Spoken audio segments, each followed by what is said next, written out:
Okay, let's get started. Good afternoon, everyone. I'm Yeonho Kim, Associate Director of GW Institute for Korean Studies, or GWIX. Thank you for joining today's panel discussion on the US-ROK alliance under the Trump and Lee administrations. This event is co-hosted with the Research Institute for National Security Affairs at the Korea National Defense University. Now, let me turn it over to Celeste Arrington, Director of GWIX, and Youngjun Park, Director General of the Institute for National Security Affairs at the Korea National Defense University for welcoming remarks. Thank you very much, Yeonho. As Director of GWIX, it's my great pleasure and honor to welcome you all here to this panel discussion today, and especially to our friends from the Korea National Defense University. So welcome to DC. This is, I guess, the third year in which we've partnered with you to put on very policy relevant discussions. As President Trump landed in Korea, the modernization of the alliance and its ability to meet new geopolitical challenges could not be more timely. And I think we have a panel of 4 excellent experts today and an excellent moderator. The brains behind this Korea Policy Forum is, of course, Yeonho Kim, and the brawn behind it is the program manager, Ravina Yugale and Habin Peck, and our student assistants. So I would like to thank all of them for their hard work in putting together this event. As a Korea Policy Forum event, this is not possible without the support and continued partnership from the KDI School in Korea, as well the Korea Development Institute, as well as our partners from the Korea National Defense University. So that's it from me. I would like to turn over the floor now to Professor Youngjun Park. I had the great honor of overlapping at Harvard with him 15 years ago now, but it's great to see him here in DC again. He is a professor at the Korean National Defense University and Director General of the Research Institute for National Security Affairs. He has written widely on Korean security and the region, including also Japanese security policy. And so I will turn the floor over now to Professor Park and ask for his remarks. Thank you. Good afternoon, everyone. My name is Park Youngjun, Professor of Korea National Defense University and Director General of Research Institute for National Security Affairs at the Korea National Defense University. Thank you very much, Professor Celeste, for introducing me in detail. It is my great pleasure to hold this joint seminar, Korea Policy Forum, with the Institute for Korean Studies at the George Washington University. Thank you, Director Celeste Arrington, my longtime friend, and Dr. Yeonho Kim to accept our suggestion and to organize this wonderful seminar today. And in addition, I really appreciate Dr. Bruce Klingner and Professor Sharon Squassoni for your attendance and presentation as these presenters. It will be great for us to hear your insight on today's issue, the US-ROK alliance relations under the Trump and Lee administration. It is an undeniable fact that South Korea has accomplished great success in terms of economy and security by virtue of alliance with the United States for over the last 70 years. However, these days, South Korea is facing multiple security challenges nowadays. The first one is North Korea. North Korea intensified its military buildup by producing nuclear weapons and diverse missile as delivery tools. As was shown in this military parade in Pyongyang, 10th October. And in addition, we are observing the emerging multinational security cooperative framework among Russia, China, and North Korea. Some call it as an axis of people or axis of resistance. Russia, as you know, Russia expressed its willingness to disregard the existing nuclear limitation treaty with the United States, such as CTBT or the New START treaty. And China is estimated to increase its nuclear warhead from 500 these days to maybe 1,500 till the 2030s. So this axis of upheaval is also our security concern. To address these multiple security challenges, I believe two or more approaches should be divided by Republic of Korea and United States together. First, we have to reorganize our alliance based on the mutual beneficial relationship. For example, the United States should continuously provide extended deterrence posture for the South Korea under the so-called nuclear consultative group mechanism. And South Korea should contribute to sustain United States global leadership by providing using its manufacturer capability, such as shipbuilding industry, semiconductor industry, or nuclear power plant industry. And second approach would be expansion of our alliance network. As you know, there are plural allies in the Indo-Pacific region, including South Korea, Japan, and Australia. I especially emphasize that the allied countries in the region should cooperate with each other in response to the possible latent rising threat from so-called axis of upheaval. For example, till now, South Korea, Japan, Australia dependent on the United States in terms of extended deterrence. But in my view, it would be better for the allied country in the region to form a more common or multilateral expanded deterrence network, inviting the United States. In addition, South Korea and Japan, in my view, South Korea and Japan should join the AUKUS mechanism with Australia and UK and the United States. Maybe 70 years ago, at the time, Secretary of State John Foster Dulles raised the issue of common defense mechanism in the Far East region. Unfortunately, the vision was not realized at the time. But I think it is the right time to reconsider that vision again among South Korea, Japan, Australia, and United States. So in that sense, I think today's seminar will be a very important opportunity for two countries' experts to search for common strategy with the aim of addressing new security challenges. So once again, I express my gratitude to all participants today. Thank you. Let me start the panel discussion by briefly introducing the speakers. For the first session on modernization of the U.S.-ROK alliance, joining us today is Dr. Inhyo Seol, Associate Professor in the Military Strategy Division at the Korea National Defense University. He has also served as Director of the Nuclear and WMD Response Research Center at the Research Institute for National Security Affairs. In addition, Dr. Seol previously worked at the Blue House National Security Office and served as an advisor to the Korean Joint Chiefs of Staff. The next speaker for this session is Bruce Klingner, a senior fellow with the Mansfield Foundation. Previously, he was the senior research fellow for Northeast Asia at the Heritage Foundation. He served for 20 years, 2 decades with the CIA and the DIA, and he was a CIA's Deputy Division Chief for Korea. With that, Dr. Sohn. Thank you very much. Thank you for having me. It's great honor and pleasure to share my ideas on this important, timely issue. And I'll try my best to make my presentation in time limitation. And just before presentation, let me be clear. All ideas and opinions are all mine, totally mine, and not representing my countries or my institution. Differences between alliances are inevitable, but strong alliance can manage these differences through several layers of institutions and open communications.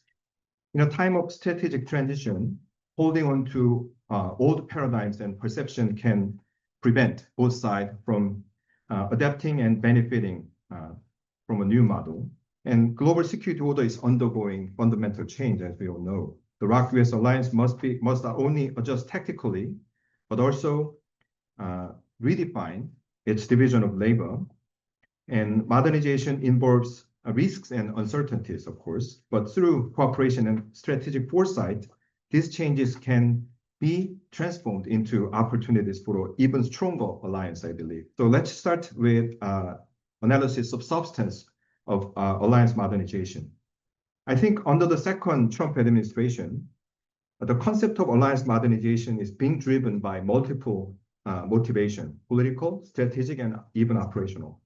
What remained a political slogan during his first term is now evolving into a concrete policy agenda and defense vision supported by a few strategists and defense planners. And the new approach seeks both to realize President's priorities and at the same time to adapt to realities of current security environment. And the framework appears coherent and persuasive in some sense to me. So maybe enough to gain congressional approval and to be implemented in real-world policy. So alliance modernization should be understood as a practical and inevitable response to changing global condition, not mere a political tactic. Deepening US-China strategic rivalry has become a defining feature of the international system. And at the same time, I also stress the importance of multiple regional conflicts and crises occurring concurrently, creating overlapping demands on US military and political resources. Meanwhile, China, Russia, North Korea, and Iran are finding greater opportunities for strategic coordination and opportunistic behavior. The emerging multi-war or double contingency structure is not confined to Europe or Middle East. It also extends to Indo-Pacific region.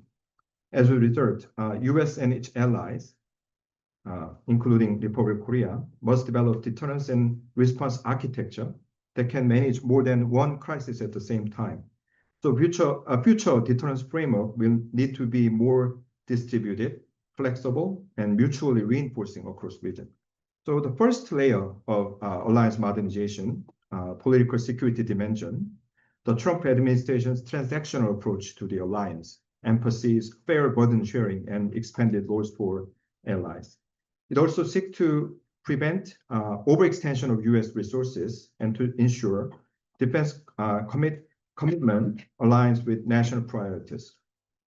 The underlying goal is to sustain global deterrence while minimizing inefficiencies and avoiding force dispersion across minor and peripheral conflict. And second layer, defense strategy dimension.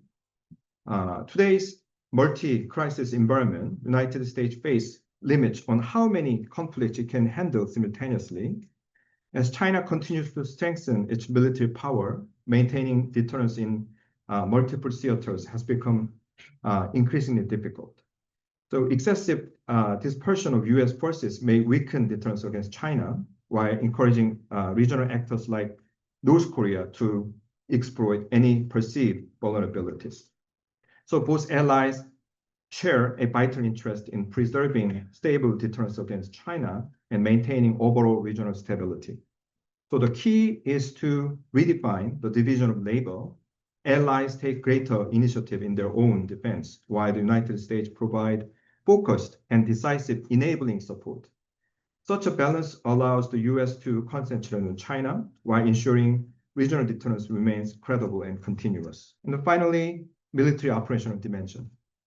China's ongoing development of anti-access area denial, so-called A2AD capabilities, including long-range precision strike and anti-base systems, has transformed the strategic environment and military balance in this region.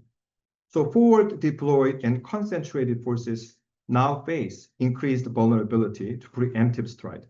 The traditional logic of forward deterrence maybe need to be evolved into the one that values survivability and operational flexibility. The emphasis should shift from static symbolic presence to dispersed, resilient, and mobile force postures. Forces positioned within the so-called the first island chain should rely more on flexible maneuvering, while the second island chain should serve as logistical and operational depth layer. Such an approach strengthens deterrence by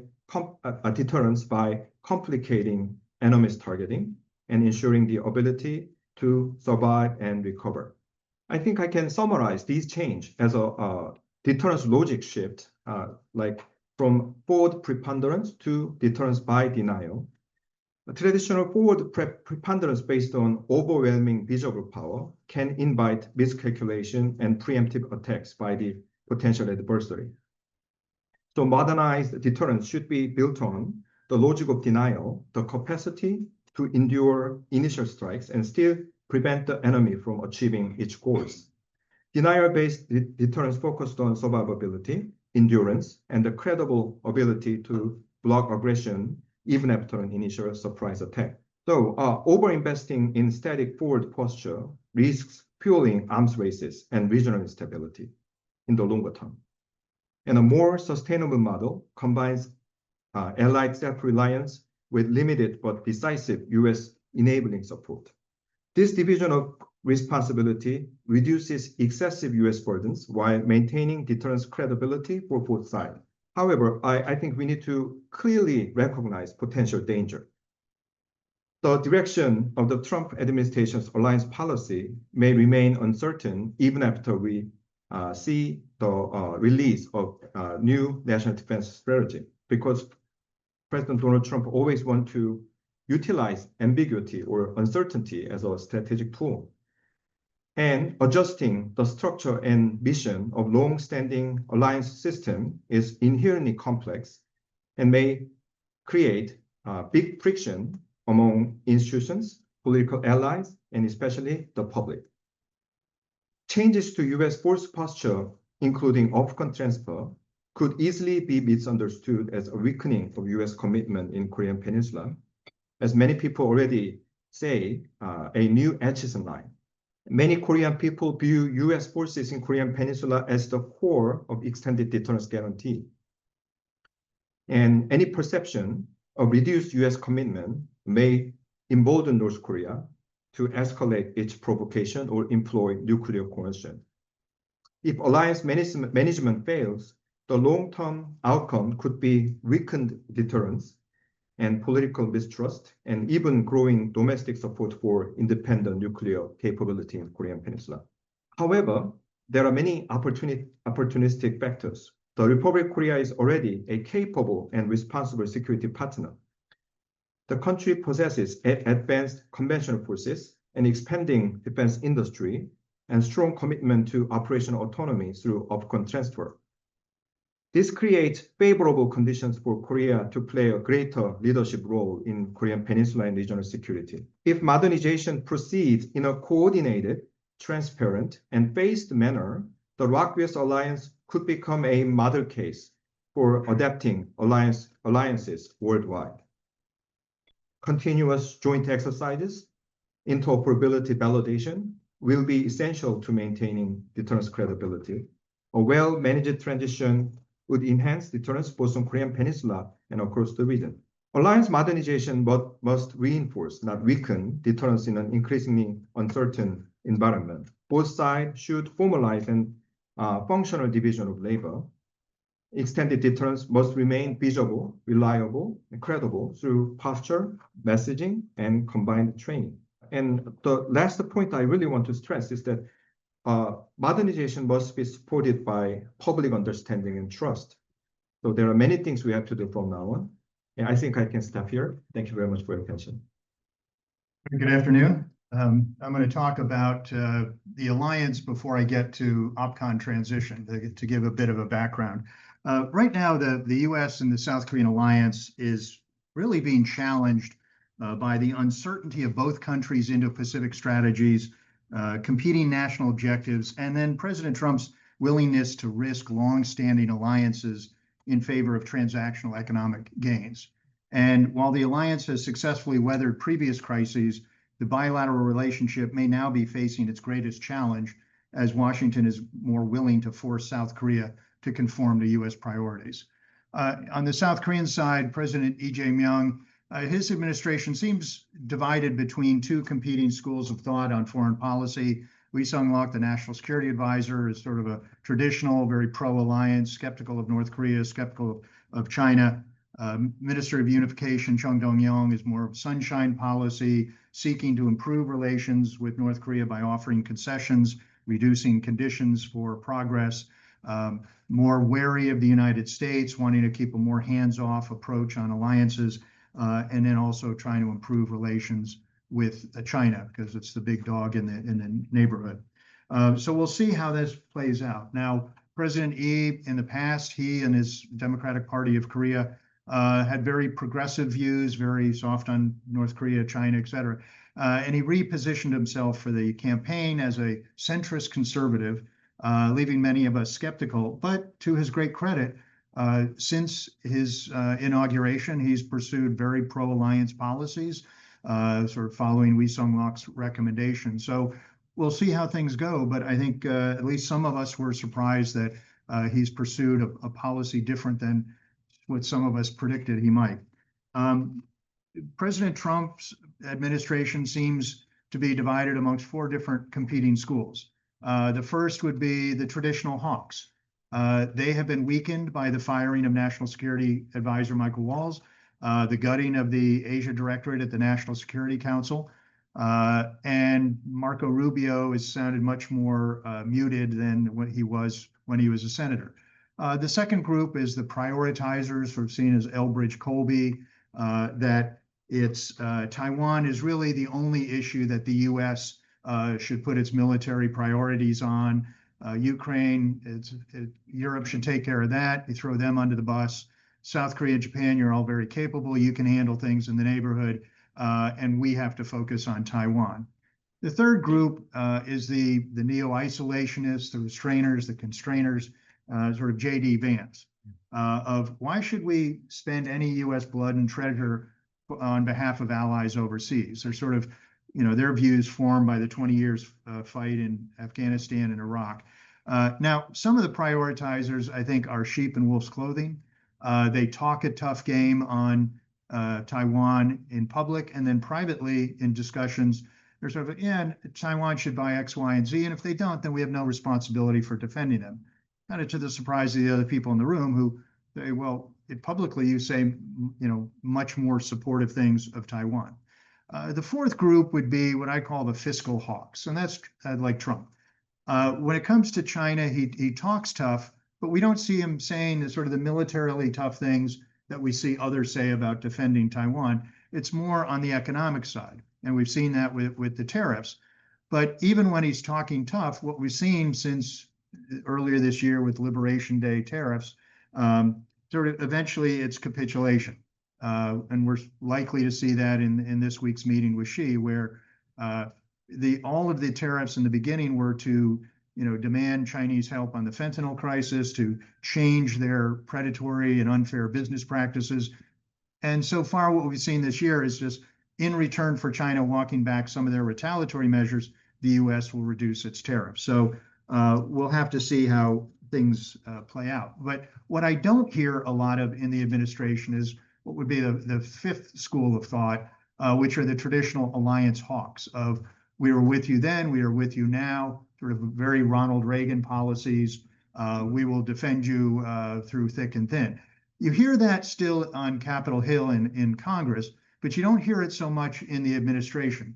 When they do have sort of traditional comments of linchpin, cornerstone, ironclad commitment, sort of the underlying message is, we will support you so that you can support us as we defend Taiwan. So it all makes it all kind of hard to predict where Trump will go. And as he goes to Korea, we're not really sure how things are going to play out. So along with all the tariff demands, what we're seeing is before President Lee came to Washington, a lot of rumors or reports about security demands, but nothing really happened in the summit. It just sort of evaporated. Now, when I was in Seoul last month, U.S. and Korean officials said, a security agreement was agreed to. South Korea wanted to announce it, but the U.S. didn't want to delink it from solving the tariff issue, so nothing was announced. But we'll have to see how things play out. So some of the U.S. demands are on South Korean defense expenditures, first as a percentage of its GDP. It wants 3.5%. And then if you put in sort of affiliated or associated defense expenditures like infrastructure to get it up to 5%. Korean officials said, yeah, we know we need to spend more, whether it's 3.5% or not. Just don't make it look like we're increasing our defense spending as a result of U.S. arm twisting. Another issue that hasn't really reared its head yet, but it could in the future, is South Korea's contributions to offset some of the cost of stationing U.S. forces in South Korea. The Biden administration was so nervous that redoing of the 5-year agreement would cause such trouble that they did it a year ahead of time with just an incremental increase. Trump has talked about, in its first term, literally making a profit off of our sons and daughters in uniform stationed overseas. That's not why my father and son joined the Marine Corps. And so he's talked about, instead of $1 billion, South Korea should be paying $10 billion a year, which is far more than the cost of our forces stationed there. And South Korea would be very happy to do that, he said. Another issue is this modernization of the alliance, where it's basically reorienting U.S. focus towards Taiwan, and debatable point of whether U.S. forces Korea's sole purpose or main purpose would be focused on defending Taiwan and leaving South Korea to having the dominant or sole purpose of defending Korea. That one is going to be very controversial. Another issue is having South Korea make a more public announcement that it will be involved in supporting U.S. operations in Taiwan. South Korea, through progressive and conservative administrations, have tried to refrain from doing that. They don't want to aggravate China. What Korean officials have said is, privately, it's like, yeah, we will have a role. Not that their expectations that Korean forces will go to the Taiwan theater of operations, but yeah, we're going to help out the U.S. We just don't want to say it during peacetime. So we're going to have to see how things play out.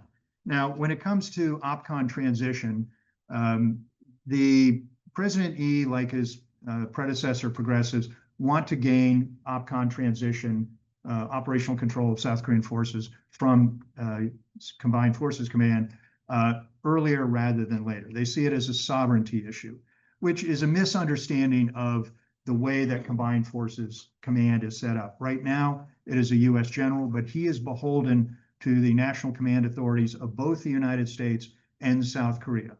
If it becomes a South Korean general in charge of CFC with a U.S. deputy, that Korean general will still be beholden to the national command authorities of both countries. But what the Yi administration may find is that they're pushing on an open door with the Trump administration. Whereas previous administrations were very much adherent to the requirement for South Korea to fulfill a number of conditions and prerequisites of developing capabilities before they could receive OPCON, the Trump administration may be more likely to water down the conditions or accept less than what was agreed to, because it would be seen as a way of reducing our responsibilities in South Korea. Just very quickly on North Korea, there's a lot of speculation where Trump will meet with Kim Jong-un this week. I think it's very unlikely. Yes, in 2019, Trump tweeted, and 36 hours later, they were meeting at the Joint Security Area. But it's very different now. North Korea has much stronger military capability. They have much stronger support from Russia and China. The economic largesse in return for all the military weapons that Korea has provided to Russia has mitigated the impact of international sanctions, as well as North Korea's very lucrative cyber criminal activity, and then the resurgence in Chinese trade with North Korea. So I'm not sure how far I am on the time, but what I just say is right now we have very tempestuous times for the alliance. Many of us see the U.S. right now as perhaps the biggest threat to South Korea. The U.S. commitment to South Korea is much weakened. There's a lot more questions about the credibility of the U.S. deterrence commitment, or even if we would fulfill our obligations under the Mutual Defense Treaty. So we are in for some rough times ahead. We'll see how this week plays out. I think it'll look on the surface that everything is fine. Trump likes to look like he's had a great victory. But the tariff issue is not going to be settled this week. And I think everyone is going to make nice so that Trump doesn't do any kind of retaliatory actions. But the real proof of what the strength of the relationship is going to be over time. 감사합니다. Thank you, Bruce. I was almost sure that we're going to have a question in the, during the Q&A session about potential Trump-Kim summit, but we already answered one of the potential questions, I think. Let me shift the gear to the next session on strategic dynamics in the Indo-Pacific region and policy text for U.S.-ROK Japan cooperation. The first speaker is Sharon Squassoni, a research professor at the Institute for International Science and Technology Policy at GW. Previously, she led the Proliferation Prevention Program at the Center for Strategic and International Studies and served as a senior scholar at the Carnegie Endowment for International Peace. Last but not least, Hanbyeol Sohn is a professor in the Department of Strategic Studies at the Korea National Defense University. He also served as director of the Center for Nuclear and WMD Affairs at the Research Institute for National Security Affairs. He was also a visiting scholar at GWIX. Obviously, we treated him very well. That's why he's back here today. Welcome back. So with that, let me turn it over to Sharon. Thank you, Yunho. Thanks to GWIX and to KNDU. So Korea is much in the news this week because of President Trump's Asia trip. And in fact, the White House staffers described this trip last week as Trump is going to Asia to close major trade deals, secure huge investments, and dramatically advance peace and security in the Indo-Pacific. So this trip so far has been heavy on trade and light on peace and security. And in part, it's because of some of the things that Bruce alluded to. You know, one of the most critical ways in which President Trump is shaping the strategic dynamics in the region is through his propensity to connect trade and security, right? We all know this. It can be done well, and it can be done not so well. So far, you know, the security accomplishment of this trip has been this expanded ceasefire agreement between Cambodia and Thailand. This has been publicly described as the product of Trump's threats to withhold trade deals with those countries. It's very reasonable to ask whether the ceasefire and the trade agreements amount to much, but keep in mind that the extent to which Trump desires to be seen as a peacemaker is important, and it motivates his other actions. So what would it take for a dramatic advancement of peace and security in the Indo-Pacific? Well, I think we all have very long lists. At the top of that, an innovative solution to Taiwan, North Korea's nuclear weapons, a burgeoning arms race, and of course, longstanding territorial disputes in the South China Sea. I know that Professor Sohn is going to address Taiwan. I'm going to touch just briefly on North Korea, but also focus on trilateral cooperation. As Bruce alluded to, you know, we've already seen, I don't know, Trump mentioned 7 times that he'd be willing to meet with Kim Jong-un.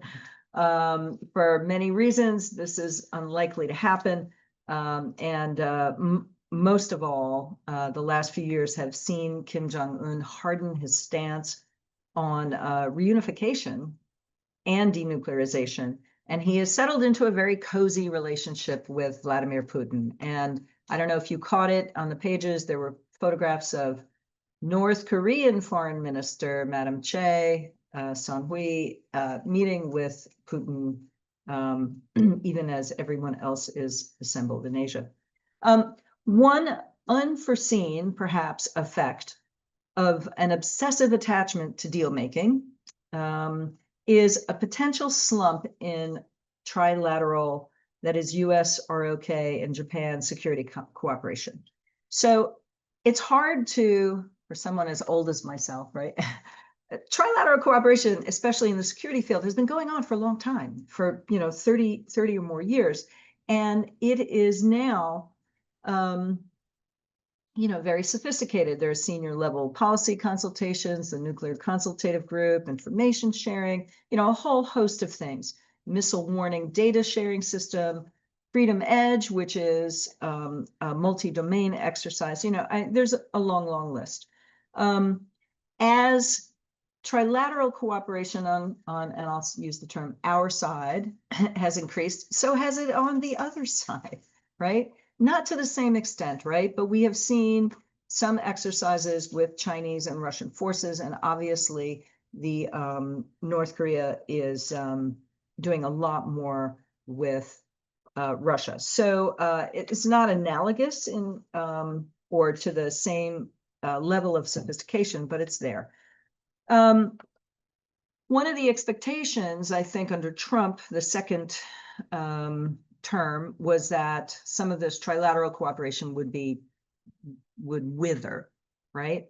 I don't think it will, but it may not thrive. So last month, we had a statement by the foreign ministers of all three countries, which reiterated some of the things you would expect, right? U.S. ironclad, this happened in New York City, ironclad commitment to the defense of Japan and ROK, extended deterrence commitments, et cetera, and also to strengthening, and each country said they would strengthen their respective defense capabilities.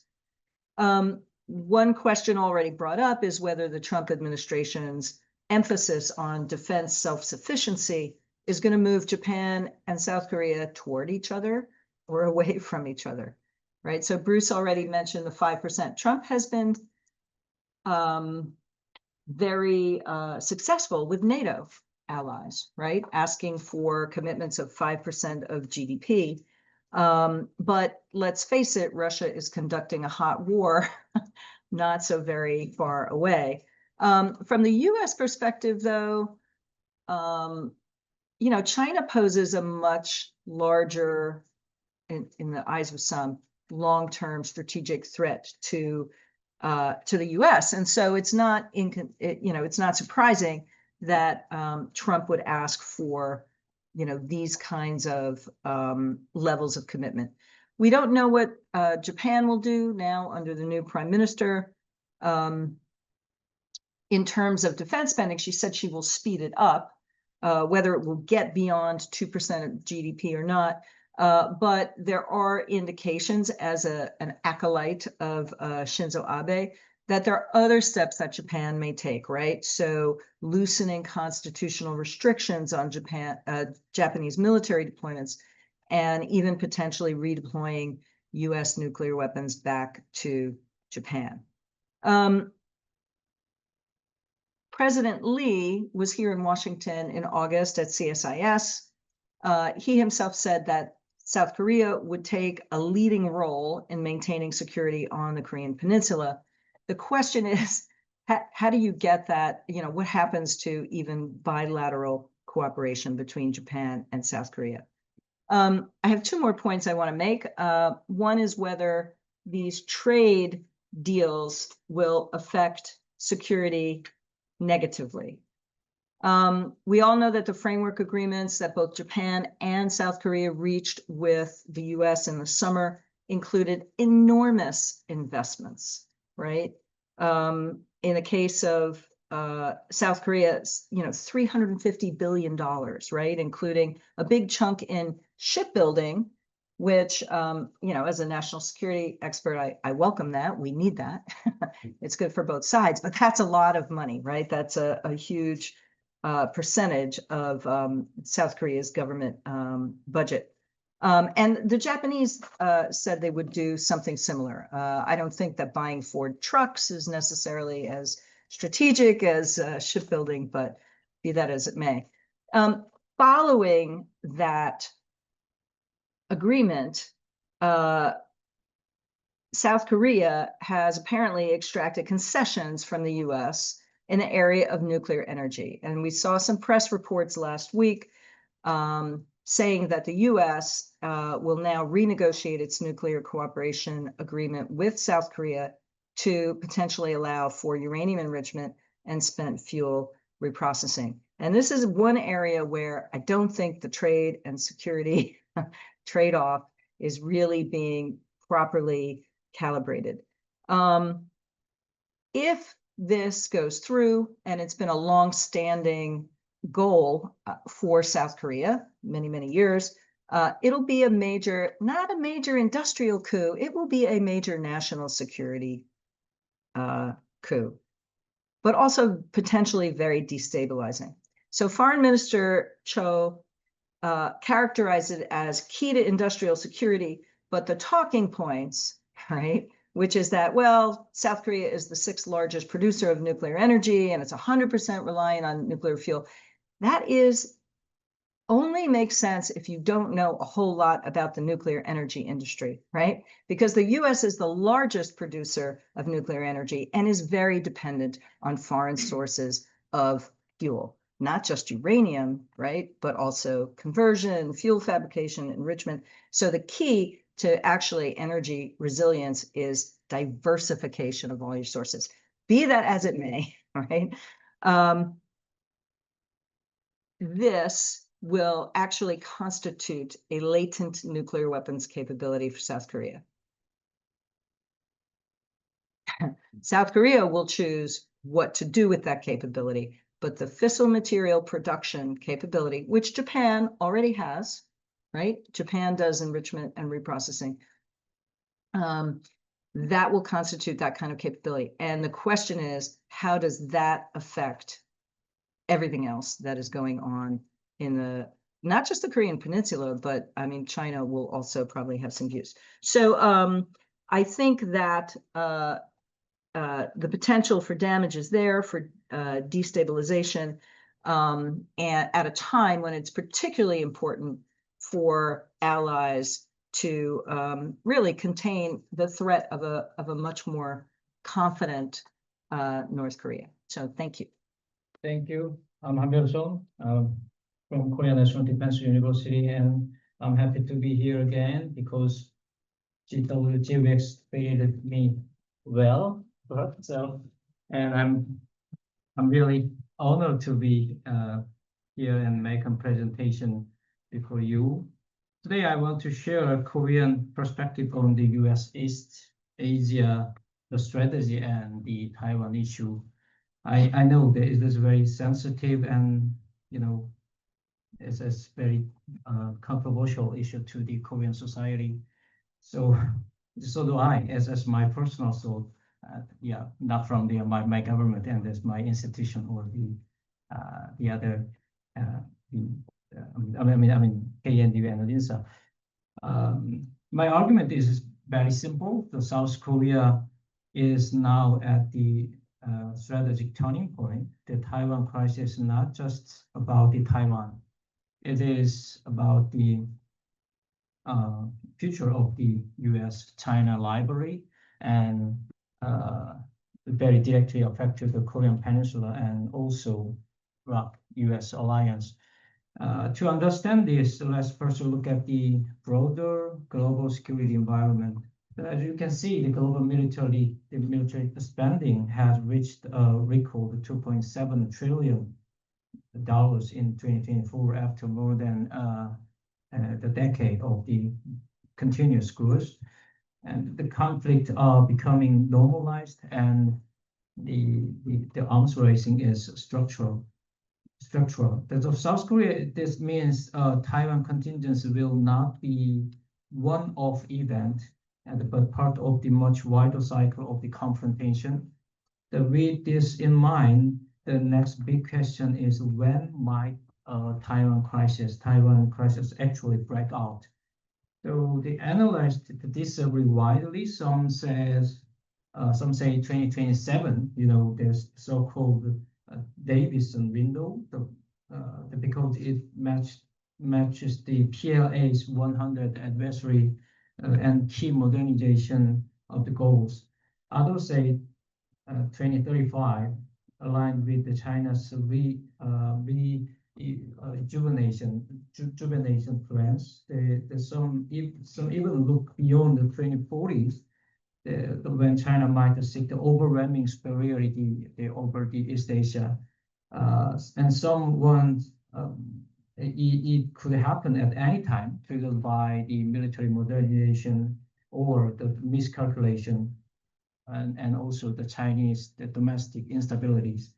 So for South Korea, this issue is not to predict one date, but to realize the uncertainty itself makes the planning difficult. We must prepare for both sudden shocks and the long-term rivalry, the US-China rivalry. And this brings us to a real challenge of what happens if these crises the overlaps.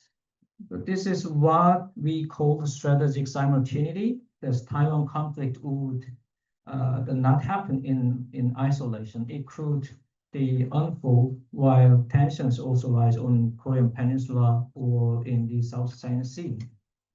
Now, this slide shows possible American choices in such a situation, as I'm echoing the Bruce's remarks about the perspective, the different diversification of the perspective.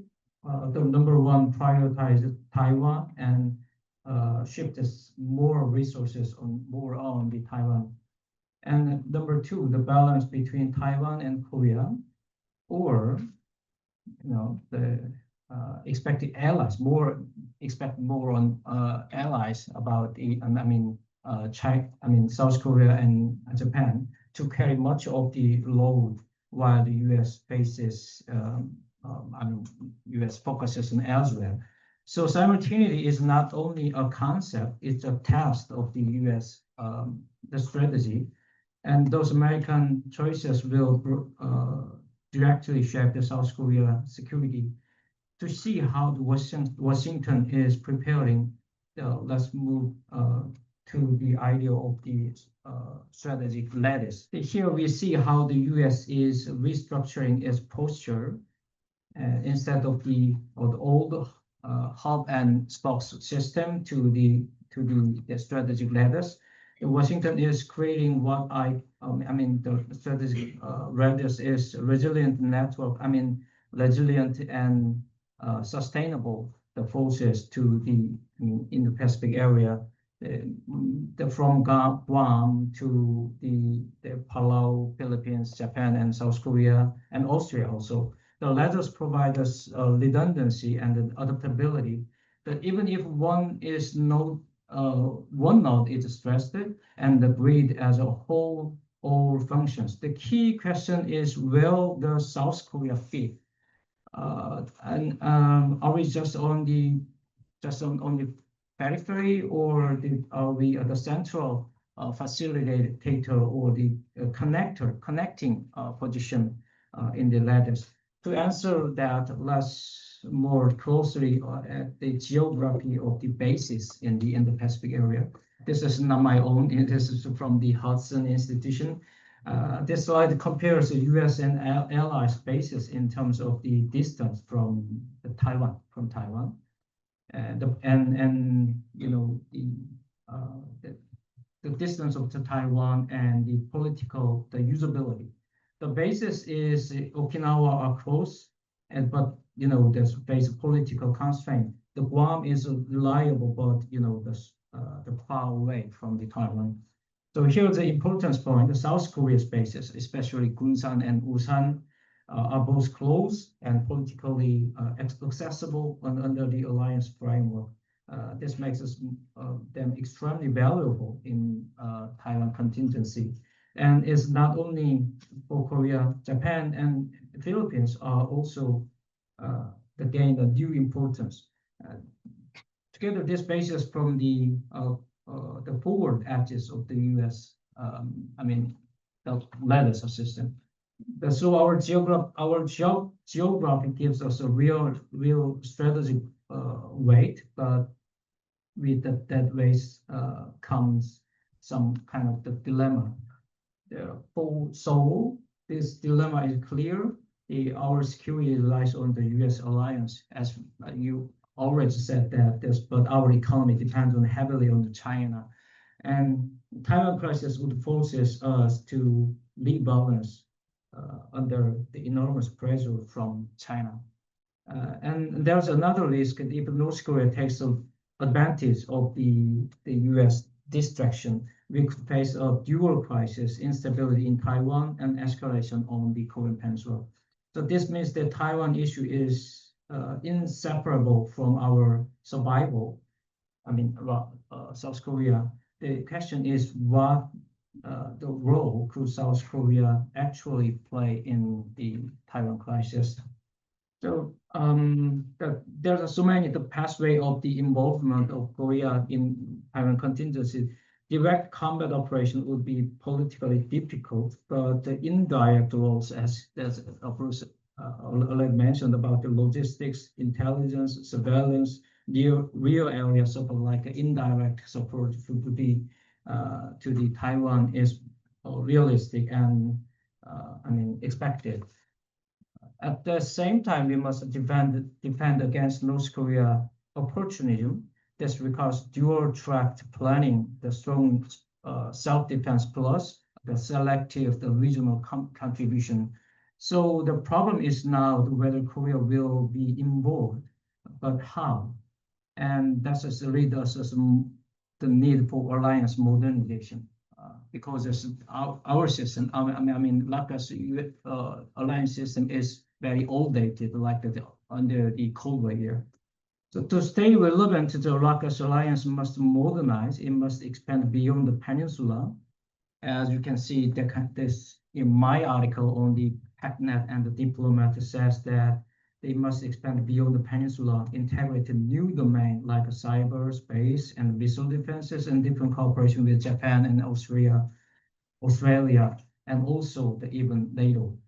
The modernization is not just about the technology, it's about the resilience.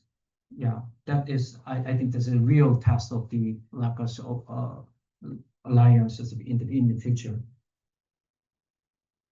Yeah, so let me finish with this thought. War in Taiwan Strait is not inevitable, but it's if it comes, its causes will depend heavily on the South Korea's role and its mission in this region. So we cannot prevent the storm alone, but we can shape how it unfolds, either reinforcing the alliance and stabilizing this region, or exposing ourselves to the greater risk, the regional risk. So Taiwan, the issue is therefore also Korean issue. It is about how we redefine our places in the U.S. strategy lattice and in the Pacific area. Thank you. Thank you very much. I think we have very good topics for further discussions, including like Trump's uncertainty or credibility issues centered on his approach to the alliance, and amplified by linking trade and security, as Sharon mentioned, and also South Korean forces' role in the event of a Taiwan contingency. Let me start with this. I understand Sharon had a very strong opinion about the potential updating nuclear agreement between the U.S. and South Korea, 1 to 3 agreement. And I was wondering if our Korean friends have any response to that. First of all, frankly, we are not very well informed on the situation. And as far as I understand, there are many different voices in South Korea. And again, as far as I understand, many people do not think of that possible, actually. So many of them now are expecting some good results because it's clearly related to our technologies and economy. So, and I personally, I think it should not be closely related with the security, because it's we have many economic issue with that kind of change. So I think it's important for us not to misunderstood in doing so. That's what I can say. Can you add? Yes, I agree with your opinion on that issue. That's not from the security perspective on more, especially more on the industrial when they come develop, because the South Korea is number five in the world in nuclear energy, the capabilities, and we need more and more and more nuclear materials for the nuclear development. Also, because of that, sometimes there's a different ideas. The South Korea is more focused on the reprocessing or the more reprocessing or the enrichment. So I do not oppose one point of the perspective, but the South Korea more need on the nuclear materials or the SMR or in the future. So I think we need some kind of there are some change of our agreement between the ROK and US and more on the industrial perspective.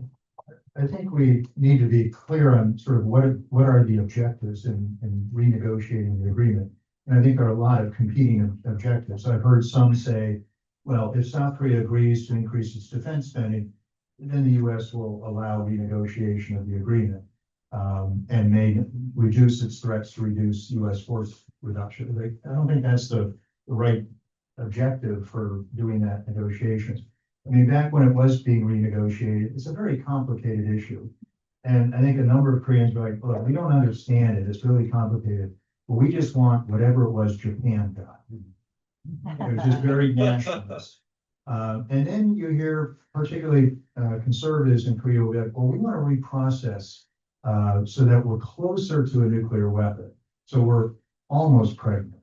And that being right below the threshold will deter North Korea. Well, it won't. And they want to be sort of one step away from being able to reprocess to a high enough level that they could build nuclear weapons. Well, the nuclear weapons program is going to take some time. It's just, it would have, I think, a devastating impact on the alliance, et cetera. So I think there are all these competing objectives, and I think what they should do is go into it with a clear agreement on why we are renegotiating it, if we are, based on whether it's because Korea has too much fissile material that they need to get rid of or whatever. But I think linking it with other issues, it can be not a good way of going into negotiation. Yeah, I can just comment. It's not clear to me what the US objectives are at all. It could be that one hand is doing something because there's so much interest right now, and it's almost a frenzy, right? About nuclear energy, the need for huge amounts of electricity to power AI and everything else that goes around it. And I mean, I could give you chapter and verse why nuclear energy isn't going to help you with that, but that's another story. But so it could be that simply there are elements in the Trump administration which are like, yeah, we don't know too much about this and it's fine. On the other hand, looking at it from the Korean perspective, right? The former President Yoon made some very concerning remarks when he was here, when he was at Harvard. There was a lot more chatter about, well, maybe, South Korea could, develop nuclear weapons. Maybe it should. The thing about that capability about enrichment and reprocessing is it puts you right there. I mean, we wouldn't worry about it so much with Iran, right? If enrichment and reprocessing, and they're not doing reprocessing, even though they'd like to, if it didn't put you right on the threshold. There is South Korea is such a technologically sophisticated country that with that fissile material, the time to a bomb is weeks to months. Seriously. So now there are a whole host of other questions, which is, commitments. President Lee reaffirmed his commitment to the NPT, to a denuclearized peninsula. So, the talking points from the Lee administration are all the right ones. But let's step back. When was Yoon in office? Times change, right? And so once you have that capability, it is there. if, a future administration seeks to use it. There is one other question that I think South Korea needs to consider seriously is the extent to which already I would say its nuclear power plants are obvious targets for North Korea, right? In the event that hostilities start. I don't think, I mean, North Korea doesn't ascribe to the additional protocols to the Geneva Convention, so and often in war, all bets are off, as we have seen in Ukraine, right, with strikes against those power plants. So I would also think that there's that risk that already exists. If you have enrichment and reprocessing, you're creating additional targets. Is that a reason not to do it? No, but it is a risk that you need to think about. Sorry, Before we move to the next topic, Hanbyeol, do you have any further comments on this? A simple comment. I think South Korean public support for independent nuclear armament is closely related with extended deterrence, credibility of extended deterrence, not about our technology or our political will. Yeah, because South Korean people, most of them well understand if we try to make our independent nuclear armament, that is the end is weakening of ROK-US alliance. So extended deterrence is really important for that issue. Yeah, I have to admit that is Korean society and even in Korean expert in security area have had some kind of different rhetoric or the argument about the nuclear agency and nuclear development, indigenous nuclear weapon is making us it's just making more hard to the negotiation or the agreement about the nuclear industry or nuclear development by that. Nuclear power plant like that. So I think this is okay. The expert of the security issues is more have this one voice or the more strategy. And yeah, it is so not and not strategy. So that means, and I have one question about this kind of the trade-off between the industry and between the nuclear development or the other economy issue. My question is that this or between the economy or the security. My question to the U.S. plan. Well, going down the nuclear path, either sort of blatantly or indirectly through increasing the reprocessing level, it does have consequences. So on these polls, it shows 71% of the Korean public support going nuclear. Well, once the polls start pointing out the repercussions, the numbers go down. Do you know that if South Korea pops a nuclear weapon, which you would think you'd have to show you have a viable deterrent, under the Glenn Amendment, the U.S. is required with no provision for presidential waiver to cut off all military and economic assistance to South Korea. And if you're like, oh, I didn't know that. Or if South Korea announces it's going down the path, the International or Nuclear Suppliers Group is required under its own rules to cut off the provision of fissile material to Korea and has to ask for everything back. Well, you can drain the fissile material in your nuclear reactors, and there you lose 33% of your electricity production with a major impact on the economy. Those questions aren't usually included in these surveys. So even announcing going down the path is a major economic impact, as well as the overseas nuclear power plant sales, et cetera. So it's a path that you want to tread very carefully. I would just add, I'm not sure I understood your question fully, but South Korea is there's another trade relationship between the US and South Korea, and that's in nuclear energy, right? So Westinghouse was a longtime supplier and provided a lot of assistance. And I think President Trump is a little frustrated that US nuclear exports are not doing as well as they should, and Korea is really a powerhouse in that regard. And so this could have been a trade whereby they were saying, all right, we have some issues about how much, whether Korea requires licenses for the APR 1400. We want to work together, maybe this will smooth some of those rough patches. We did something like that with India back 20 years ago.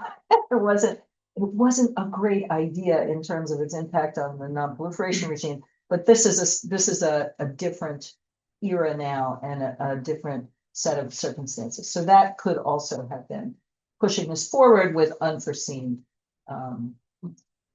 consequences, perhaps. So do you think it's a good idea to put wartime outcome transfer and also strategic flexibility in one package, so that the package will be viewed as kind of win-win game for both the US and South?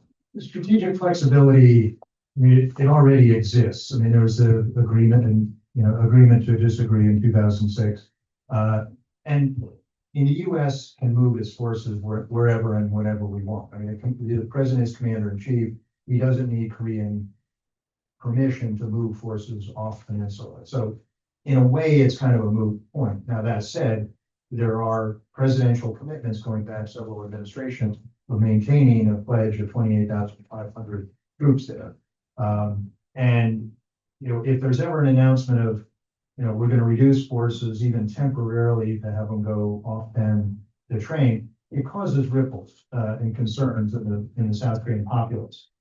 Experts will know that if you remove one corporal, it's not going to undermine deterrence. The public is more fearful that, okay, if one person goes, it's the beginning of an American bug out.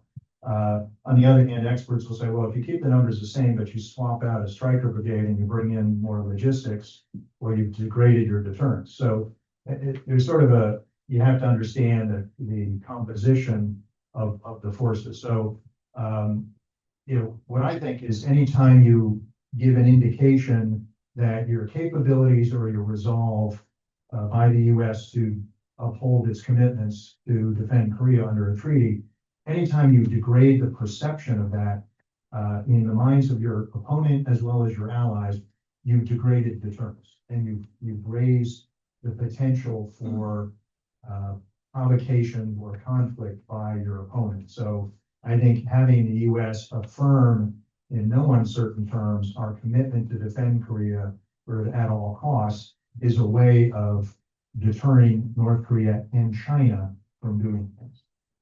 I think I can agree with almost all was said. And I just stress the importance of different views in South Korea. Now we have become more and more polarized, as you all know. And actually that the attitude toward that kind of situation is heavily depending on the perception of South Korean, military balance in Korean Peninsula and overall situation in Indo-Pacific area or Northeast Asian region. So I'm not sure major of South Korean people agree, maybe agree to choose one thing between them. But what is more important thing is how can we make transition if we decide to that kind of transfer. What is important thing is what kind of alliance, partnership, and cooperation after that transition. That is important. And as far as I understand, nobody can be sure what kind of alliance we will have after that. So if we finally, the two governments decided to do that, what is important thing is how can we make the transition period reliable, especially to effectively persuade both Korean people to be relieved the potential result of this kind of big change to pre-existing system. That is most important thing, I think. I would like to add one thing. It is very sensitive and controversial about the strategy, the flexibility and the outcome transfer.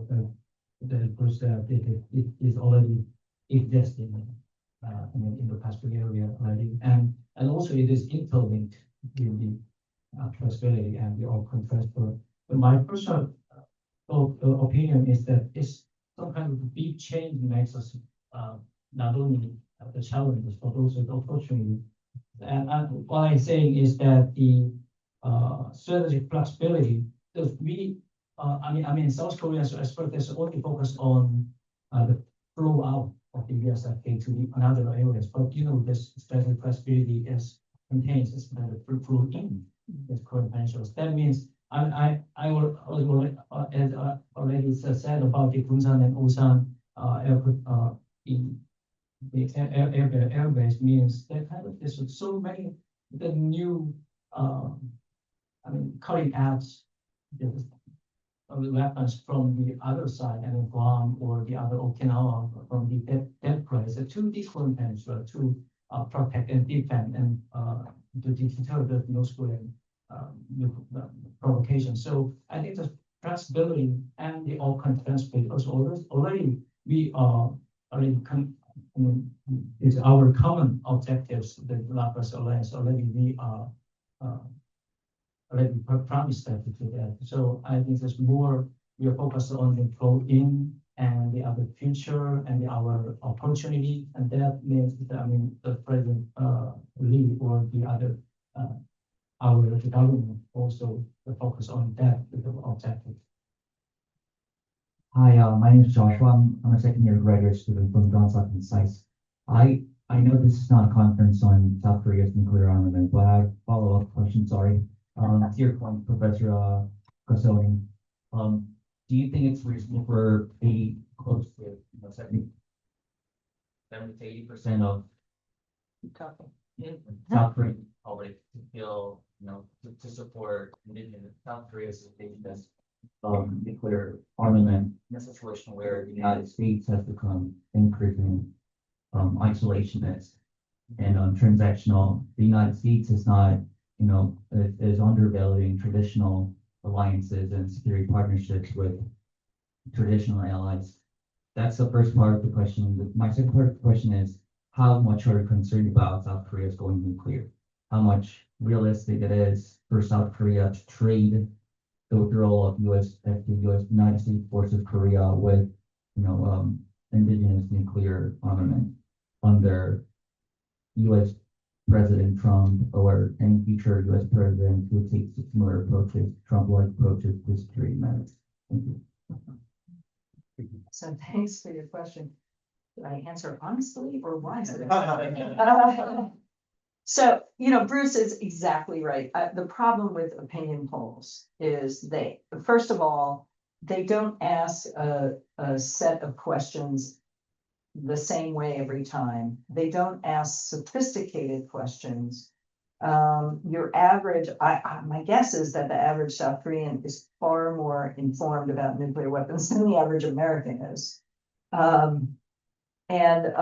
So it's hard to go by those poll numbers, but I think it goes back to point that our other speakers have made, which it's really about extended deterrence, right? It's about credibility of the US.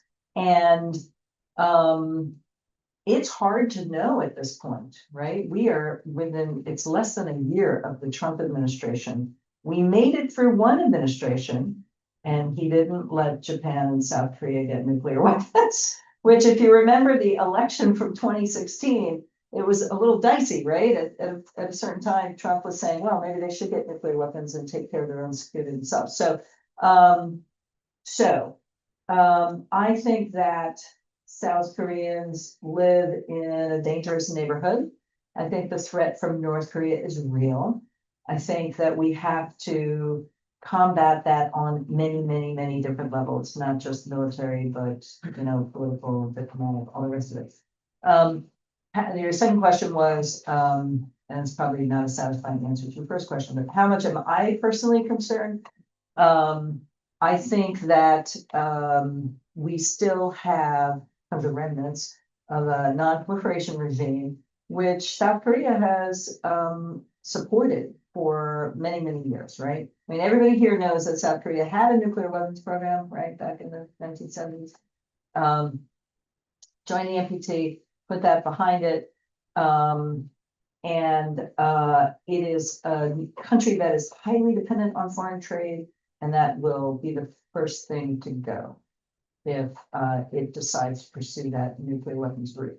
Now, having said that, right, the world is an uncertain place and a lot of things can happen. So, you know, I wouldn't rule it out. It's not on when I look in my, you know, before I go to bed at night, the nightmares that I'm trying to ward off in terms of nuclear weapons proliferation, South Korea is not at the top of the list. But once again, you know, it's always the question of technical capabilities, political will. Once you have the technical capabilities, you know, you're then going to constantly worry about that politically. Yeah, I would just add is we can focus on what does the public want. We need to take into account what the Korean government wants. I mean, under Yoon, he had his 2 or 3 misstatements of, yeah, maybe we're going to go nuclear, and then walked it back. When I talked to US officials, they said after the Washington agreement, it was like a light switch had been changed. The entire Korean government stopped talking about nuclear weapons. And if you think now with the progressive administration, I think it's even less likely that Korea would go down a nuclear path.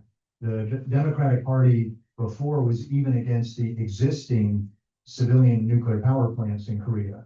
And now it's shifted to, well, we'll let the existing ones stay, but no new ones. And it may have shifted to maybe we need some new ones for powering AI. But there's this, the DP has been very reluctant, even on the civilian nuclear industry. So I think President Yi would be even less likely to go down a nuclear path than President Yoon. So I think you have to keep holding the mic, because I have another question, an online question for you. The question is from Yoon Lee with Newsys, the reporter, I think. You said that the chances of a Trump-Kim meeting are very low because the situation in North Korea has changed since 2019. Could you elaborate a bit on that? You mean Pyongyang doesn't really have an incentive to engage with the US since they are not so interested in sanctions? Right. Well, the very last minute joint security area meeting between Trump and Kim, had followed 2 previous summits, a lot of engagement at lower levels between US and North Korean diplomats. So there was a process and a sort of an impetus for sort of a, hey, give me a call. I'll be in the neighborhood. So it was building on something. There has not been engagement with North Korea by Washington or Seoul since the October 2019 Stockholm meetings, where North Korea said we will no longer do any disgusting bilateral meetings with the United States. So we're starting from a much lower base. And also North Korea, unlike 2019, its nuclear weapons, its delivery systems are much more capable. So if it comes back to the table, it's coming back with a much, stronger hand. And also because of all of the benefits, food, fuel, funding, and perhaps military technology it's getting from Russia, some estimates are $20 billion, which is cumulative over a couple of years, but that's like half of North Korea's entire GDP. So it's in a lot better economic situation. Its cyber capabilities, in one hit earlier this year, it got $1.5 billion in a cyber heist. And then I think it's had other ones since then. So it's not as desperate for benefits or sanctions relief as it was in 2019. And also, as we saw with the trilateral support of, signal of support of Russia, China, and North Korea in both Beijing and Pyongyang, very obvious symbol, sort of like, look at my 2 very powerful friends standing next to me. You can't push me around the United States like you could be before. So economically it's stronger, militarily it's stronger. It, I think, has more pride in what it's achieved and is less likely to just drop everything and run for a photo op meeting with Trump. Because there has not been that history of engagement as there was before the previous joint security area meeting. Do we have any speaker who famous? I'm sorry, if I could add one thing. What So for all those reasons, Kim would not want to meet. However, being an intelligence analyst whose job is always to think of how things can go wrong, the thing that I worry about even more than a bad nuclear agreement is Kim offering a peace declaration, where it would be pitched as, oh, only you, your most excellent excellency, and I can walk down the path of history shoulder to shoulder, achieving what no other president has done in 70 years. Nobel Peace Prize theme music. Throwing a golf course. Yeah, and Trump would say like, yeah, this is great. It would be a huge success. Well, not really.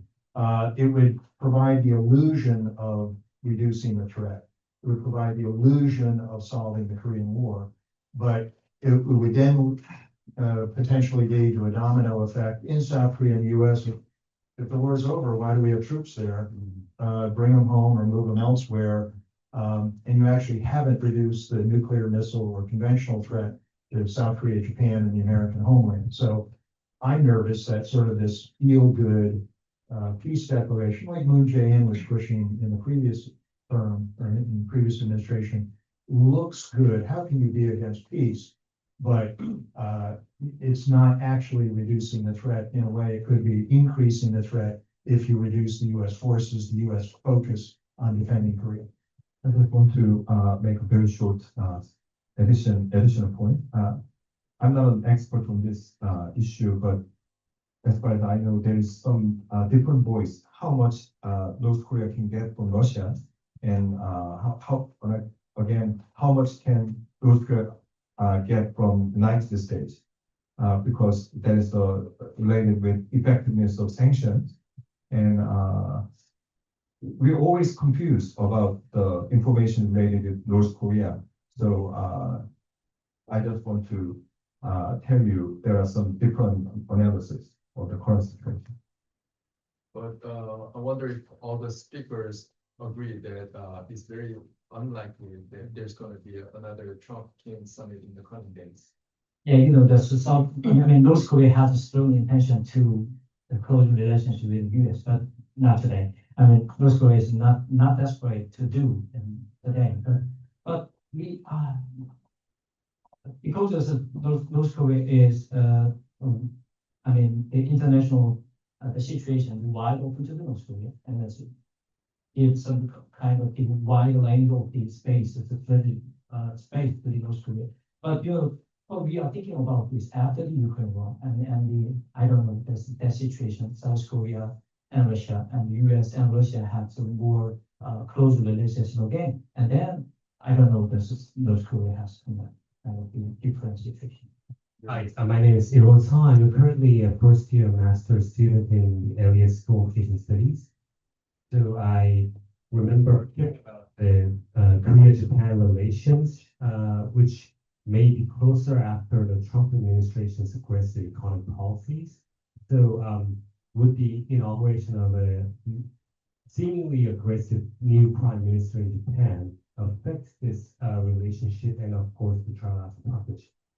I was in Seoul and Tokyo a year ago when Ishiba was elected, and the South Korean counterparts said they felt they had dodged a bullet when Takeichi was not elected, because she's seen as very nationalist and goes to the Yasukuni Shrine, etc. And then now there's great concern that she will do that or be much more nationalist. But I think both Lee Jae-myung and Takeichi don't seem to be playing to their past statements. Both have only been in administration for a few months or a few days, but both are saying the right thing on the importance of Korea-Japan relations, as well as, not capitulating to China, not capitulating to North Korean demands, the need for strong bilateral, trilateral relations and military cooperation. So they're sort of going against their base. But it's very encouraging, even though it's new in both of their terms. So it's definitely worth watching and bears watching of what those two leaders will do. But at least the initial indications to me are more positive than I might have thought. All right. Before we wrap up, I just want to say a big thank you to all our distinguished speakers for joining us today. And a big shout out to our staff, Jewish staff, Habin, Ravina, and our Madison, for making this event happen. And of course, thank you all for joining us today. With that, let me conclude today's seminar. Thank you.